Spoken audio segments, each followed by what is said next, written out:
Guys, I am very, very excited to be giving you guys this episode of the Kill Rationalism series. We're going to be talking about time and the rational degradation of it. This is going to be a longer episode, so grab something to eat, grab something to drink, and just kind of lock in because this is going to be a fun episode. I really hope you guys enjoy this. And the past 4 days, I've been obsessed. The phenomena of time has infected my consciousness to the point where I've been writing this article, I'm dreaming about it, I'm thinking about it when watching Harry Potter with my girl, and all this stuff. So I really hope you guys enjoy this. I did it for you guys, and I love you guys. Just a quick disclaimer. If you guys follow me, we are going to be getting a little repetitive here. There's two reasons. One, it's always good to entrench these things. It's always good to hear them over and over so they really solidify um, as knowledge in your consciousness. Two, I'm also trying to get new people out here. So obviously this is on Substack. Not everyone on Substack follows my channel. I respect that. I appreciate that. And same thing if I want to get new subscribers or just people getting onto Gebster. I don't really care if they subscribe to me. Just get onto Gebster. That's what I care about. So I apologize. We're going to be going over mythical temporicity. If you follow my Gebster series, if you follow my Kill Rationalism series, we're going to be going over perspectivity and rationality. Interesting stuff. There was one other thing. Oh, that's right. This series is not just going to be me reading my Substack articles. If it's appropriate and I think it's useful, I will. But, the past couple have been that, but it won't always be that. So don't worry about that. And, I'm going to do a how to argue with rationalists and why at some point. I have an article about that. I don't think I'm going to read that. I don't see why. I could just do my own thing on that one. So this is going to be long. As I said, I'm not going to be giving a ton of additional commentary because I think this is long enough and comprehensive enough that it kind of speaks for itself.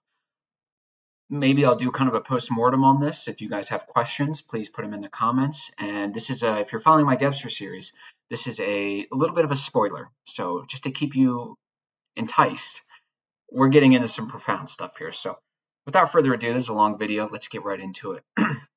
I write, before this article begins properly, I want to tell you a short story. I originally spent 6 hours on the original version of this article, and I rushed to edit, revise, and publish the piece before I left for work at 5. Acting in haste, I accidentally highlighted the entire text and deleted it.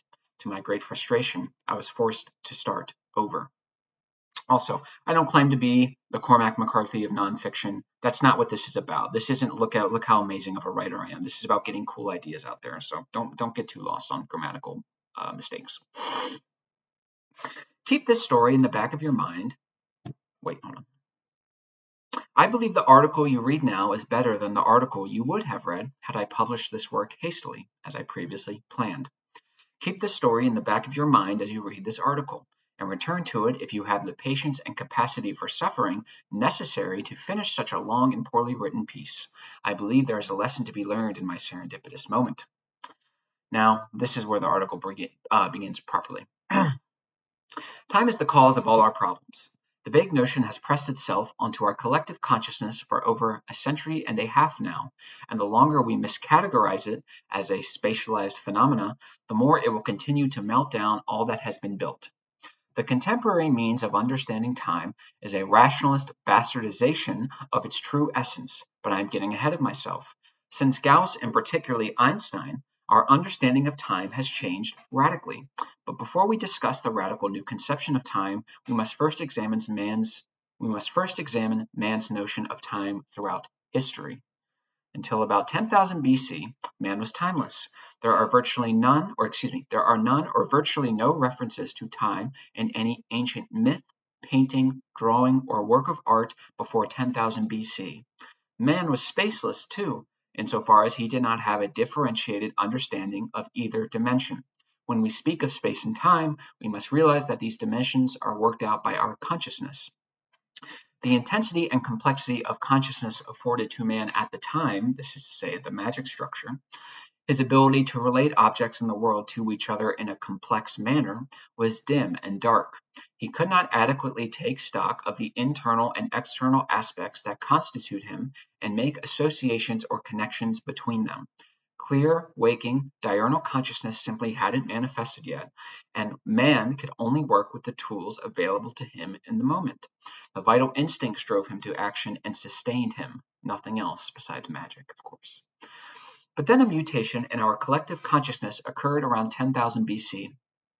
Time, like everything else, now progressed in cycles between two poles, between midday and midnight, day and night. Time was not something created and projected by man, as would soon be the case, but a cosmic rhythm in which man must participate in and attune himself to daily. Then I put a little 2D illustration on the 2D flat circle, half of it's at nighttime with the moon, half of it's light with the sun. So it's constantly cycling. Quote, 5 past 6 simply didn't exist back then and was replaced by the perpetual coming and going, or ebb and flow, of the cosmic cycles. Here lies the genesis of the idea that history and life progress in fatalistic cycles, that, quote, time is a flat circle, unquote, as Rust Cole famously said in True Detective. Incidentally, the profound wisdom embedded in the contemporary notion of life having good times and bad times derives from this understanding of mythical time.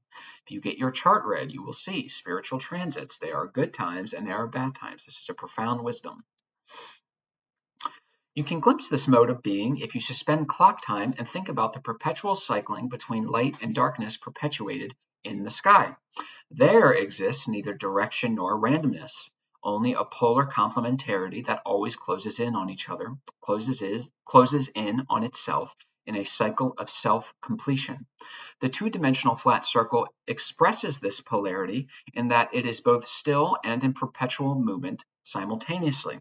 This is not a contradiction. It only appears like one if you choose to frame it as such. Just real quickly, just to make clear this point. This is a terrible 2D flat circle, but you can see it's clearly moving, right? It's cycling, but it's also still. It is both still and movement, two poles. It's not contradictory, polar complementarity. We continue. To quote Jean Gebser's description of this form of natural or mythical temporicity, as it were, quote, it is a form of movement that leads one phase of the moon to another, from new moon to new moon, 9 moons to 9 moons, birth to death, spring to winter, from the tides of the earth to the tides of the body which blossom forth, bear fruit, and attain completion, just as the year unfolds, bears fruit, and completes its cycle, like the stars which ascend, reach their zenith, and descend.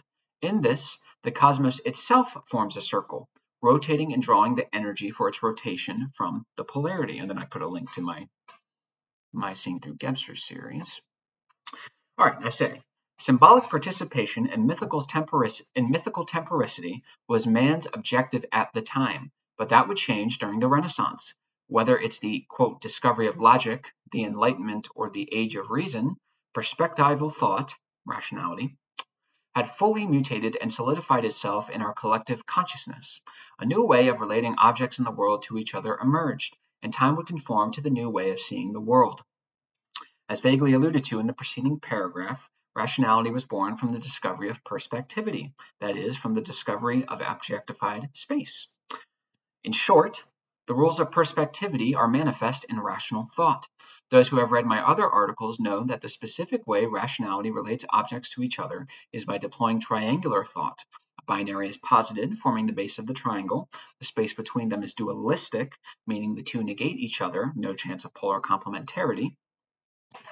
And then the third aspect of measuring thought, a thought that measures, analyzes, and calculates, is deployed to reconcile the two, either by privileging one over the other, example, individualism is superior to collectivism, or collectivism is superior to individualism, or creating a synthesis. If you're new to my channel, check out my Kill Rationalism series. It's all in there. It's number 1, Kill Rationalism number 1. But what does this have to do with perspective? The discovery of perspectivity means we can now render three-dimensional images and objects on a two-dimensional flat surface. Drawings, paintings, whatever they may be, are now realistic. This is possible because of the vanishing point. The vanishing point is the point on the horizon line where all the major lines of what is encompassed visually converge. The vanishing point is an invisible and inferred point that confers order on what is encompassed visually. I will repeat for emphasis. I might repeat some of these italics for emphasis. The vanishing point is an invisible and inferred point that confers order on what is encompassed visually. And then I put a little 2D illustration. But now we must examine how the vanishing point relates directly to perspective. To quote Gebser, in this visual triangle, the eyes form the base and complete their synthesis of their simultaneous perception at the perspectival vanishing point. The synthesis is possible because of the trivalent or triadic relationship of the triangle, which not only quote unquote opens up, but also closes space at the vanishing point. In this process, the points formed by the eye become antinomies in the wake of an increasing intellectualization, and these antinomies meet their oppositions at the vanishing point like two statements completed by a third, italics mine. And so we can see that the same pattern of triangular function in perspective is manifest in logic, as the syllogism consists of two premises, the base followed by a completed third statement, the top. So just very quickly, rationality relates objects in the world to each other. 1, 2, these form the base of the triangle, individualism or collectivism, and then we invoke the third act of measuring thought to either privilege one of the two or create a synthesis. Just like that functionality or pattern is mirrored in perspective.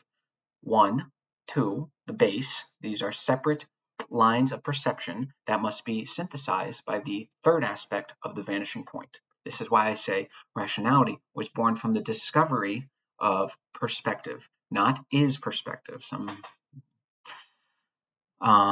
We posit the past in opposition to the future and synthesize them into the now or present, completing the triangle in the process. Pretty cool, right?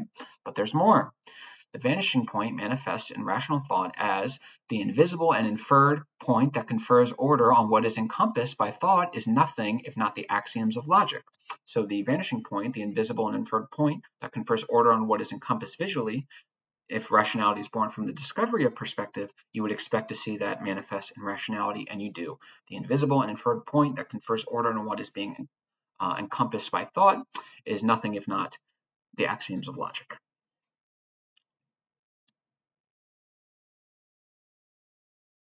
But not okay, I think I just said it. But not just logic, math, physics, chemistry, history, biology, hell, even sports, pretty much anything. This is why rational thought is, in truth, perspectival thought. This brief but necessary digression was designed to clarify one thing. Rationality relies on objectified space, the quantifiably measurable and consciously known. Within these limited parameters, it thrives. Outside of these parameters, it dies. It is no surprise, then, that the rational conception of time takes on a spatialized, divisive characteristic. Rational time is a partitioner or divider and a severer. As of writing this, it is 12:02 a.m. It is not 12:01 nor 12:03, nor is it 12:02 p.m. To the rationalists, time is now a spatialized object, a quantifiably measurable unit assigned a numerical value, and is divided from all other time units. Then, of course, division is a staple of rational thought. Have you ever wondered why we use rational numbers instead of Greek or Roman numerals? Because 1, 2, 3 can be divided 1.1, 1.2, 1.3, and then you can reach infinity. So I'm going to repeat for emphasis. To the rationalists, time is now a spatialized object, a quantifiably measurable unit assigned a numerical value, and is divided from all other time units. Very simple. It's 317, it's not 316, not 318. Temporal directions too manifest in the form of past, present, and future, and it should be of no surprise. Directed judgments are a staple of rational thought, and such direction is also manifest in these temporal directions. As for its severing characteristic, mental time severed the image, as in of the imagination, of the old world, that is, the two-dimensional rhythmic cycles that enclose mankind. So once the rational understanding of time came about, it completely destroyed the old 2D cyclical rhythm cosmic cycles. That's gone. We might see that in True Detective, but no one takes it seriously. Newly reified as a spatialized object, time manifested primarily as an absolute chronological duration. As such, it becomes something to manage and control, something to die for even, as are all scarce objects carrying any semblance of value. The life of a human is divided into increasingly smaller units or stages, be it childhood, adolescence, young adulthood, etc. The goal becomes efficiency and mastery as we quote-unquote look back to the past or quote-unquote plan ahead for the future. Time is something outside you, always quote-unquote marching on, as the Tracy Lawrence song goes. As such, You become a slave to time as life becomes little more than a flight schedule. Segments of life get saved like bookmarks or files in a cabinet, as time takes the character of a spatial container that you quote-unquote kill or fill. Such a degradation of time, caused by our inability to muster the intensity of consciousness necessary to understand time on its own terms, rather than spatializing it, has caused needless stress, anxiety, and shame to those who remain unconscious of its power. On a personal level, the question of why haven't I accomplished X by 2025 has caused me great stress, as I'm sure it's been 9 months. Why can't I get over my mother's death has caused some of you great heartache. It's very important. The mistake being made is assuming grief, success, forgiveness, love, or whatever other aspect of the human condition beyond our mental understanding unfolds in accordance with clock time, in accordance with the calendar. But, again, actually, I'm going to repeat that for emphasis. The mistake being made is assuming grief, success, forgiveness, love, or whatever other aspect of the human condition beyond our mental understanding unfolds in accordance with clock time, in accordance with the calendar. But, again, clock time is a bastardization of real time. Properly understood as an intensity, these feelings unfold on their own schedule. Properly understood as an intensity, these feelings unfold on their own schedule. And one knows when the moment is ripe to accept such growth and change, as in learning to forgive, let's say, when the moment of realization becomes so intensified, its qualitative distinctness forces acceptance. Repeat for emphasis.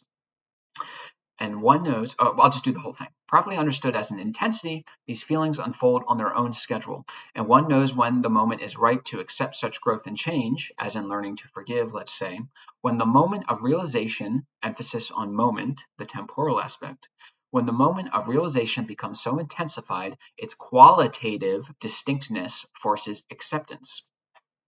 I apologize if I'm being repetitive. I just want to, I'm trying to when I write this, I can put it in italics and it makes clear that this is very important, but I can't, it's difficult to do that when I'm just speaking. The moment has passed, you say to your friend as you remain ignorant of its implications. Such a statement implies that not all moments are equal, and some are so intense that they force awareness and acceptance onto your waking consciousness. It's too soon, you heard echoed frequently on September 12, 2001, by people offended by those who made jokes about the tragedy. Or, now is not the right moment, your uncle tells you at your aunt's funeral. When these statements are made, they are determined not by the calendar, but by an internal understanding of the intensity of time manifest in the present moment temporal. Repeat for emphasis. When these statements are made, they are determined not by the calendar, that is, time as an extensity, but by an internal understanding of the intensity of time manifest in the present moment, that is, time as an intensity. The rationalist, deluded and arrogant as always, will respond with something ridiculous like, well, point me to the precise time and place when I'm allowed to make jokes again. Is it in a month, a year? What logical system did you use to determine that judgment? This is almost exactly like Alex O'Connor when the Queen died, and then 2 days after he put on a video saying, attacking the Queen. And he said this, he goes, at what moment am I allowed to attack the Queen or criticize the Queen? At what moment? Is it 6 months? Is it 7? How did you determine that? A rationalist does not understand time on its own terms, so that's why he keeps making ridiculous mistakes, but he can't see it because in his mind, he's deluded himself into thinking that he's attained some sort of ultimate truth that justifies his destruction of all social bonds that are the foundation of a civil society. Ugh. Has anyone said the exact right thing at the perfect time, and in that moment you felt more open to change or transformation, as if their words were revelations from a divine source delivered at the precise moment they were needed most? Such a moment is not produced by external duration, but internal intensity. The moment of pure joy or heartbreak may be qualitatively equivalent to 100 years or more. But getting a little ahead of myself again. Seeing as time is energy, such a quantifiably immeasurable and dynamic character is not conducive to static rational systematizing. If we want to understand real time, we must put our rational ways of doing things aside and deploy another mode of thought, Irrationality. Irrationality means to be without rationality. It has no relationship to rationality beyond the relationship rationality has to irrationality. Irrationality affords us not only the ability to stand outside rationality and render it transparent, allowing us insight into its efficient and deficient uses, but also to understand time as an intensity.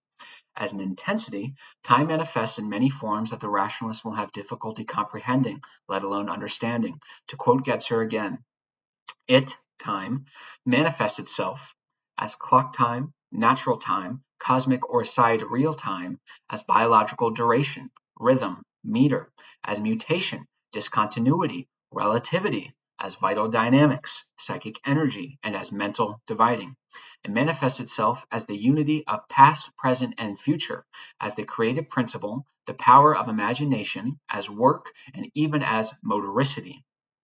And along with the vital, psychic, biological, cosmic, rational, creative, sociological, and technical aspects of time, we must include, last but not least, physical geometrical time, which is designated as the fourth dimension. Now we're going to get into that.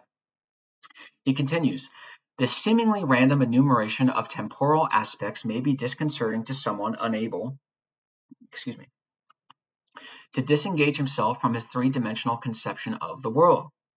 To a systematician, these aspects will seem to be incongruent quantities. But they are not quantities. They are elements and functionals that cannot be conceived or arrayed in spatial terms. The apparent lack of a system that seems to prevail in our enumeration corresponds to the respective realities. Unquote. The discovery of real time was a fascinating story. Beginning with Euclid and carried forward by Newton, space and time were assumed to be absolute backdrops. As such, Euclid built his famous axioms, vanishing points, in his seminal work, The Elements, in which basic geometrical and mathematical axioms were posited. You can always draw a line between 2 points, all right angles equal 90 degrees, etc. The fifth postulate, however, has always caused, let me turn some light on here, my goodness. The fifth postulate, however, has always caused doubts for mathematicians and physicists. It states, if a straight line falling on two straight lines makes the interior angles on the same side less than two angles, the two lines, if extended indefinitely, meet on that side on which the angles are less than two right angles. Put simply, if two lines are angled toward each other, even by the slightest margins, they will eventually meet. It follows then that if two lines are perfectly parallel, they will not meet, even if allowed to progress infinitely. So what's happening is we're assuming space and time to be an absolute backdrop. Time ticks on the same for everyone. Space is the same for everyone. It's a flat plane. So yes, if you have a flat plane, two perfectly parallel lines will never meet. This postulate didn't sit right with some, and its targeting was necessary to evince the discovery of the fourth dimension. Originally intuited by Gauss in the 19th century, though he would not publish any of his works on the subject, the new fourth dimension of time, real time, that is, not mental time, was discovered by 5 natural scientists, Gauss, Schweikart, Bolyai, Taurinus, and Lobachevsky, all of whom discovered four-dimensional, non-Euclidean geometry. But the truly fascinating fact of this great discovery is that these men all discovered the fourth dimension within the same decade and independently of each other. Only an arrogant rationalist who believes he is the only directing agent of history would dismiss this as a coincidence. But those with a more integral approach recognize that some events are so miraculous or providential, removing all Christian connotations of the word while retaining its essence, that they direct themselves toward us. I realized this. I was watching a documentary about 9/11, and the first plane hit. And of course, when that happened, everyone was confused. People had no reason, really, besides that event, to believe we were under attack. So the news stations, they would cover, of course, this live. That's their job. They cover these news events live. And I remember once, as the camera was rolling, the second plane hit, and it caught the second plane. Within 2 seconds, you heard an anchor. She said, "Oh my God, Jesus, we're under attack." It may be true, rationally or theoretically, that it was a coincidence. It really was a coincidence that two planes hit the two towers within 17 minutes of each other. Theoretically, it is possible. But we live in the real world, and we're not morons, and we can use all aspects of the human condition to inform our decision making. So when you see that some events are so powerful or profound that they direct themselves to you, and if you do not accept that, you will struggle. But it was Einstein who truly changed things. His theories prove that time is relative. There's some debate in the science world if this is the most useful term, but for our purposes, it'll do, and directly dependent upon spatial movements. If I'm sitting stationary on Earth, and you're in a spaceship traveling at light speed, time will have elapsed differently for both of us. If you travel for 5 years, as measured by your clock, very important, I'm on Earth, I start a clock, you're on spaceship, you start the clock the same time I do. So boom, we're on the same time. If we travel 5 years on your clock, let's see what happens. If you travel for 5 years as measured by your clock and return to Earth, you will have aged 5 years, but I would have aged 10. If you've seen Interstellar, I feel sorry for you, but that's what this movie's about. Time does not feel like it has slowed down for you as you travel in your spaceship at light speed, but it has indeed dilated from the perspective of someone watching you. As you increase the speed of movement in a spatial world, time slows down. As you increase the speed of movement in a spatial world, time slows down. The nuanced details related to physics are beyond my grasp, but Einstein is heralded as a genius for a reason. Incidentally, we can see why. He reimagined the vanishing point that conferred order on science and math for centuries. The world now takes on the shape of a curved sphere rather than a flat plane. The key point is this: time is neither linear, absolute, nor universal. Space and time are a single, interwoven phenomenon. It is not space and time, but space-time. And the rational notion of time must be forfeited. So, time has an extensity, that's gone. Time has an intensity, that's in. Paul Valery once said that man, by creating time, created an abuse. He gained perspectives, but at the cost of living henceforth only to the slightest degree in the present. The remainder of this article will provide additional practical examples revealing the deficient nature of the rational conception of quote-unquote time as an extensity, and the efficient nature of an integral understanding of real time as an intensity. As just stated, the division of time into past, present, and future has offered man the benefit of perspective, but only at the cost of his psychological unity and contentment. The past and the future are invariably colored by our emotional biases, though we are tragically ignorant of said fact. Perhaps your childhood was good, in which case you flee from the present and future and take up permanent residence on the land of the past. Living there and only there, you remain shocked that your life falls apart day after day, though it should come as no surprise, as you have not been properly tending to the present and future. Or perhaps your childhood or past was traumatic, causing you to reject it and live purely in the future. The past becomes something you quote-unquote put behind or overcome. As such, you wonder why, now that the future is here, it is wholly unlike the romantic image you projected in your head. You personify the famous quote, "The problem with the world is that the future is not what it used to be." You fail to realize that your past endures into the present and shapes your future, and so enslave yourself to these untended forces within you and, in turn, time, mental time, that is. But the man of integral consciousness sees through these artificial divisions and retracts the projection, offering him insight into the truth in the process. Past and future are contained within the present. They are not something to get beyond or look ahead to, but something integrated into the already active and dynamic perpetual flux that is the present. Repeat for emphasis. Past and future are contained within the present.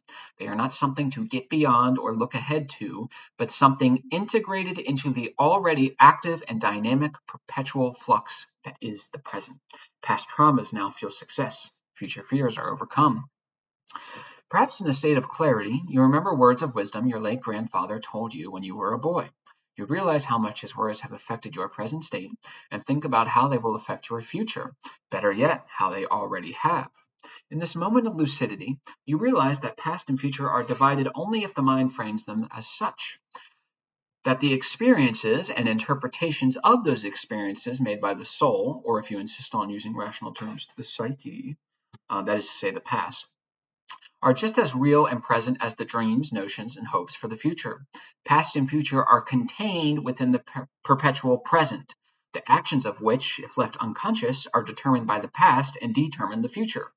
The integration of these temporal directions will provide energy and dynamism to our rational and irrational activities. fueling potential benefits and abilities that mankind had heretofore thought to be the stuff of fiction. The present is all there is and needs to be, as past and future are contained and integrated within it.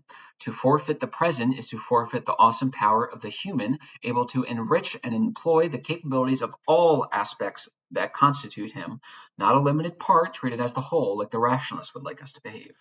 The rationalists, as always, dig both of our graves and claim you're unprincipled if you don't want to jump in first.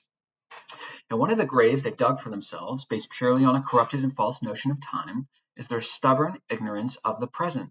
The rationalists will not quit their job and save their sanity as they remove themselves from their abusive boss until 6 months, until the calendar says they should, not when their soul and the intensity of time manifest in the present moment tells them now is the right moment, the right moment. Repeat for emphasis. They will quit their job based on the calendar, not when their soul and the intensity of time manifest in the present moment tells them that now is the right moment. In fairness, this is not entirely foolish. It's not just about you, as most people have bills to pay and children to feed. I mean this sincerely. Sometimes, just because you have a moment where you want it, that doesn't necessarily mean you should quit. We'll get there. In all sincerity, I respect the courage to sacrifice one's well-being for the benefit of their family, particularly the children and the elderly, and I mean this very seriously. I do not have I have no respect. Very rarely will you see me establish like a before experience rule that I use to gauge. Sometimes it can be useful, but one of those is I don't respect people who walk out on their children. I think men need to step up a little bit. All this talk about being manly and masculine. You can't even feed your kid. You can't even change your kid's diaper. You're not even in his life. You're not in your daughter's life, and you want to talk to me about masculinity? Get out of here. But in the present moment, time intensifies and speaks to you, energizing your movements in a spatialized world and causing you to make a choice or reconsider an aspect until now unconsidered. Or consider an aspect until now unconsidered, excuse me. Time, then, is not the problem. The idea that the certainty of the present moment, and I do speak of unshakable certainty, will progress in accordance with the calendar is the true cause of anxiety and stress. We must integrate the particular epoch we live in into our analysis. And this means that, despite understanding time as it really is, we still have to show up to work tomorrow when expected. But taken too far, we quickly and voluntarily chain ourselves to the post of our master, rational spatial time. We do not want to be freed from time, but free for time. That is, freedom for all time forms, the freedom to consciously move through all time forms that exist simultaneously in the perpetual present. Time is an energy or intensity, manifests in many different ways, as the Gebser quote showed us. And now, with conscious awareness of these energies and a conscious awareness of these intensified moments, we can consciously move through time, which engenders or assigns meaning, purpose, and guidance to our actions in a spatial world, that is to say, our rational actions, and they can help guide us to more beneficial results.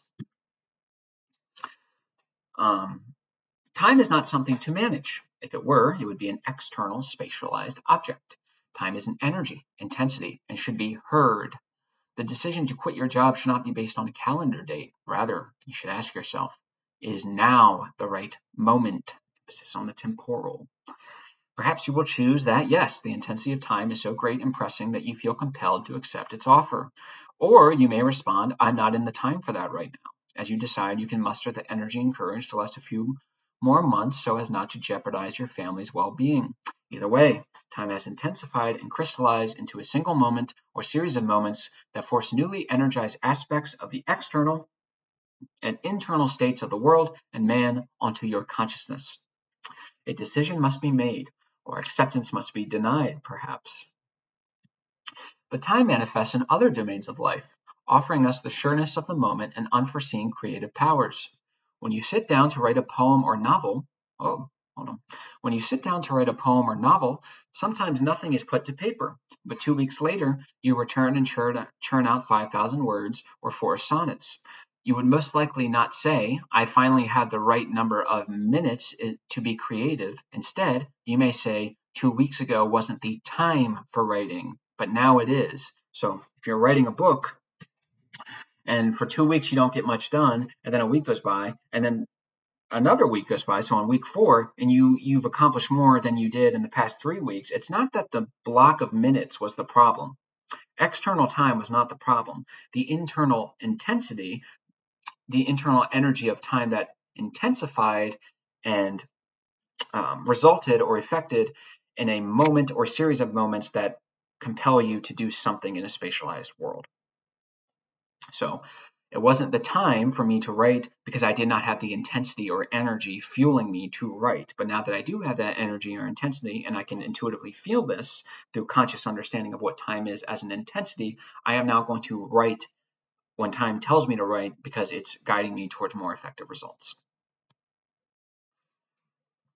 Seeing as time is an intensity and not an extensity, I apologize for being so repetitive on that, but it really is the key point. It's like me repeating rationality is relied to the quantifiably measurable and consciously known. It's like the foundational. I repeat it because I need to get it into your head. Okay, stop viewing time out there. It should be no surprise that its seemingly acausal intensification would inspire creativity. This kind of time cannot be scheduled.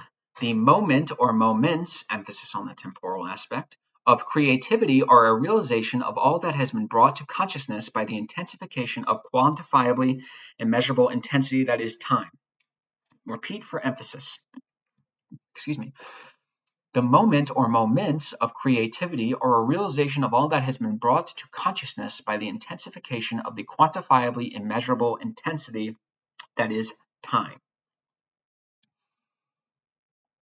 The oldest known reference to creativity comes from the ancient Chinese Book of Changes. As far as I can tell, it is the oldest book of wisdom, and the statement on creativity forms the text's first chapter. To quote the text, creativity is the primal power which is light-giving, active, strong, and of the spirit. It is consistently strong in character, and since it is without weakness, its essence is power or energy. Interesting. Its image is heaven. Its energy is represented as unrestricted by any fixed conditions in space, rationalists, and is therefore conceived of as motion. Time is regarded as the basis of this motion. Confucius adds, great is the sublimity of the creative to which all beings owe their beginning and which permeate all heaven. But whatever pervades the heaven, not necessarily the Christian heaven, but spiritual other side, also pervades the soul, as Gebser reminds us. And for this reason alone, the pervasive, that is, creativity, is of a spiritual nature, rationalists. Seeing as time is an intensity, it should come as no surprise that the most ancient books of wisdom consider time to be its basis. Now, we're finishing up. To end this excruciatingly long article, we will end on a creative note from T.S. Eliot's Little Gidding. The moment of the rose and the moment of the yew tree are of equal duration. A people without history is not redeemed from time, for history is a pattern of timeless moments. History is now. From Andre Gides, November 1936. I sense space abolishing itself and time increasing in all directions. Thank you guys. That is the end of my article. I wanted to end on a more creative and poetic note, but I think I hopefully got the point across. I was really excited to do this with you guys. Time has just infected my consciousness, almost to the point where it's like, give me a break. I'm dreaming about this stuff, and some of these dreams turn into nightmares. So I really hope you guys got something from that. I put a lot of time into this, and this, like I said, if you're following my Gebser series, this is a bit of a spoiler, but it's still cool. It's just cool. It's a cool way of just. I want you guys to have a new understanding of time. Stop with the. How can time be the basis of creativity if time is 5 o'clock? How is 5 o'clock the basis of creativity? It's not. Time is the energy and is energy, intensity, and dynamism that you have externalized and spatialized and bastardized in the process. So when you think of time as an intensity, you will, when you move, when you do things, is it time to quit the job? Is it time to make a joke? Is it time to say this to my aunt? You will be consciously focused on time. That is to say, the intensity that has manifested in a series of moment or moments and that has caused you to integrate time as an energy into your countenance. I hope you guys enjoyed this. I will leave an article, or a link to my Substack in the comments. I love you guys. I apologize for not getting a Gebser video out this week. I will try my best to get one tomorrow or later today. The reason why is because I'm actually expecting a child. I'm going to become a father, hopefully, if everything goes well with next week. So things are a little, things can be a little much sometimes, and I apologize. And I love you guys to death, and I can't wait to hear what you guys think of this. If you think what I said was terrible nonsense, you can tell me in the comments. I prefer if you be cool about it, but you don't really have to. Go ahead. If you disagree, please, like you can either just come on and talk to me about it. You can put it in the comments. Just let me know what you guys think. I love you guys, and you're the best. I'll see you guys soon.